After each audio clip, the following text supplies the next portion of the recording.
Be As You Are is a collection of dialogues and teachings from Sri Ramana Maharshi, one of the most influential spiritual teachers of the 20th century. The book, edited by David Godman, serves as both an introduction and a deep dive into Ramana's core philosophy, the direct path to self-realization through self-inquiry, especially the practice of asking, "Who am I?" At the heart of his teaching lies the conviction that our true nature is pure, silent, formless awareness, and that the ego or individual self is merely a mental construct with no independent reality. Ramana Maharshi's central insight is that the ego, the sense of being a separate individual, is the root of all suffering and confusion. According to him, the ego arises when pure consciousness identifies with the body and mind, resulting in the illusion of a personal I. This false identification is the barrier between the individual and their true nature. The only way to overcome this illusion is to investigate the source of the I thought itself, not through external rituals or intellectual reasoning, but through inward observation. The method he prescribes is simple but radically powerful. Whenever thoughts arise, particularly the sense of, one should trace them back to their source by silently asking, "Who am I?" Instead of trying to answer with more thoughts, the practitioner is encouraged to rest attention in the awareness that exists prior to thought. As one persistently turns inward in this way, the ego loses its grip, and the self, pure, infinite, and ever-present, reveals itself not as an object, but as the subject of all experience. Be As You Are explores various aspects of spiritual life through a question-and-answer format, in which seekers bring their doubts to Maharshi. Topics range from the nature of the mind, the importance of silence, the illusion of free will, to the ultimate goal of liberation, moksha. Ramana answers with clarity and compassion, always pointing back to the same essential truth: the self is already free and perfect, it is only our belief in being a separate self that creates bondage. A recurring theme in the book is the power of silence. Ramana often emphasized that his highest teaching was not in words but in his silent presence, which conveyed truth more directly than any discourse. This silence, he said, is not mere absence of speech but the very language of the self. In the company of a realized being, or even in the stillness of deep inquiry, one can directly experience this silence as the ground of all being. Maharshi does not dismiss traditional practices like meditation, devotion, or mantra, but he maintains that these are preparatory aids. They help quiet the mind and cultivate inwardness, but true realization comes only when the root of ego is examined and dissolved.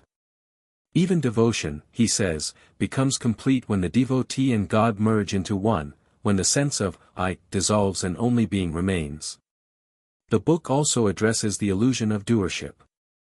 Ramana teaches that everything happens according to divine will, and the ego's belief that it is the agent of action is false.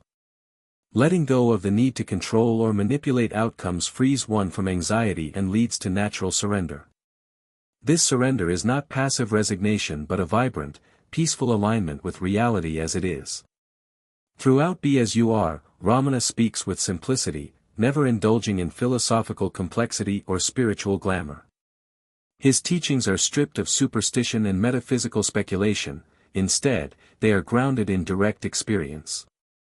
He insists that self-realization is not a distant goal or something to be attained in the future, it is available here and now, because we already are what we seek.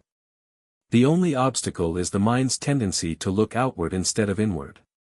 David Godman's editorial approach helps structure these teachings into thematic sections, such as self, mind, practice, the guru, and reality, making the book easier to navigate and understand.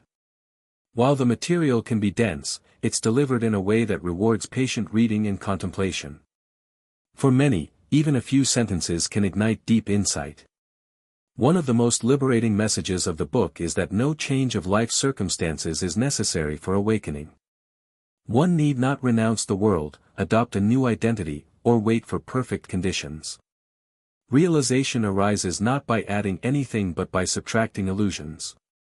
Be As You Are is both a statement of fact and a spiritual instruction. Stop trying to become something else, and rest in the awareness that you already are.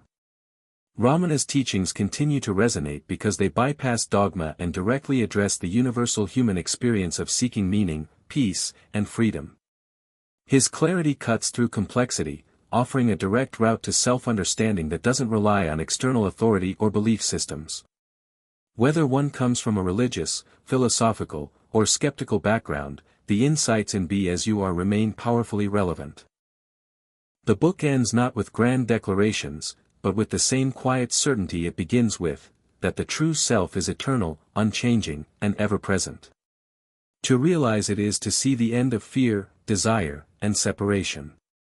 It is to know that one was never the ego, never the thoughts or emotions, but the silent witness, beyond birth and death, untouched by change. In a world constantly pushing us to become, to strive, to define ourselves, Ramana Maharshi's message is profoundly countercultural. You don't need to do anything to be whole. Just turn inward, rest in awareness, and see what remains when the ego dissolves. That still, silent presence, that is who you are.